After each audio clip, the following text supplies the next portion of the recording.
Hey guys, John Rettinger from Techno Buffalo here. Today, February 15th, Steve Ballmer and Associates took the center stage at Mobile World Conference in Barcelona, Spain, and unveiled to the world the next version of Windows Mobile, which is officially being called Windows Phone 7 Series. Get used to that name because you're going to be hearing it quite a bit. It's a little bit long. Windows Phone 7 Series is the name of Microsoft's next mobile operating system. If you see me look down, it's because I got some notes in front of me. The conference just ended. Let's go over some of the recaps. First and foremost, this is not a update to the 6.5 or Windows Mobile 6.0 or Windows Phone series that you've seen. This is a complete code rework from the ground up. We've seen sort of very similar looking Windows Mobile since, well, the Pocket PC days of years past. And then we had Windows Mobile 5, Windows Mobile 6, and they all looked relatively similar. This is a complete, utter rework with an entirely new design and user interface. So first, we've got Xbox Live and Zune integration, which is quite nice. They're all sort of done with these new tile interface. And they're calling these live tiles or smart tiles. Essentially what they are little widgets that update in real time. So you can have tiles for Facebook updates, or you could have tiles for email. It's sort of these new way to interact with the phone. These little tiles are customizable and you can scroll vertically and you can add as many as you'd like. You could add tiles for your friends and family. If, let's say you got a girlfriend's on Facebook, you should have her own tile, and as she updates her Facebook profile, the tile picture is going to change. You'll see some images, and I'll put them up as I'm talking about what the home screen looks like, so you can get a sense of what it's going to be when you interact with the device. It's really got a lot of social networking integration built into this tile interface.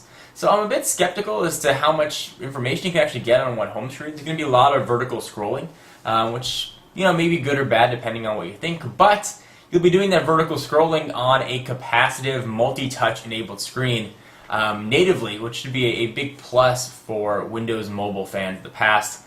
Gone will be the resistive sort of squishy touchscreens, so you can throw those extra styluses out. You'll now be rocking a capacitive screen like the iPhone and Android and even BlackBerry community has for some time. So let's talk a little bit more about these tiles. Like I mentioned, they're sort of standalone widgets that'll update in real time, obviously via an internet connection.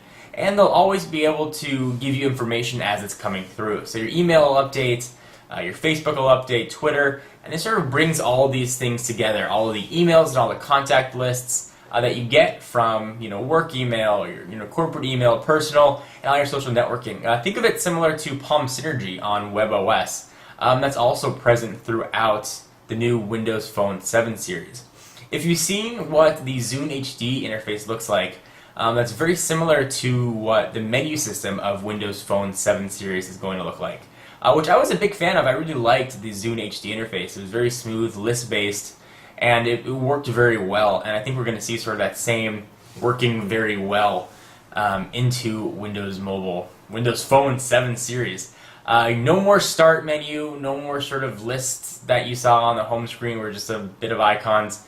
You're now going to get a very immersive, interactive environment, which is quite nice. Microsoft is also going to put a much tighter control over the hardware and software.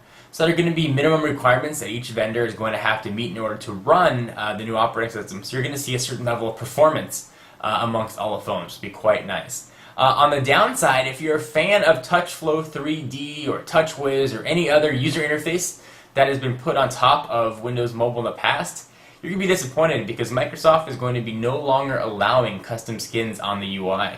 So depending on what you think about the new operating system, that's either a good or a bad thing. Sort of on the positive end, you're going to always get the same experience from phone to phone. Certainly the form factor might vary whether or not it's got a QWERTY keyboard, a physical keyboard, or whatever it might be.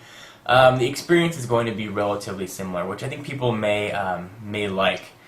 There's some other cool integration they have. You can have all your photos from the web and on your device sort of come into one, harkening back to that sort of Palm Synergy type thing. It's everything Microsoft kept saying, your whole life on your phones. Everything that you do online in the digital world will sort of be integrated right into your phone. It's sort of nice looking package. You'll be able to sync over Wi-Fi, which is another sort of cool feature. There's also, sort of probably most importantly, a completely new browser, a new version of Internet Explorer or Mobile Internet Explorer that's based off the desktop version, which is multi-touch enabled. It finally looks like Microsoft has built a very capable browser, one that can compete with the iPhones and the Androids of the world. They showed it off in a few videos and it looked to be very, very nice. There was no mention of Flash support, although it will not be supported for some time, but Adobe and Microsoft have both said that Flash will come to Windows Phone 7 series. So overall, it looks to be a complete and radical departure from Windows Mobile of the past. I think it's a very bold move by Microsoft. Primarily, Windows Mobile had been geared at professionals. It was aimed at sort of the enterprise crowd. I think Microsoft perhaps realized that that crowd was being diluted by a ton of different operating systems and decided to put together a package that was more broad-reaching. The new OS is certainly not geared just at the professionals, it's geared at everybody. Sort of taking aim at, again, at Android, iPhone, and even BlackBerry with some of their email integration.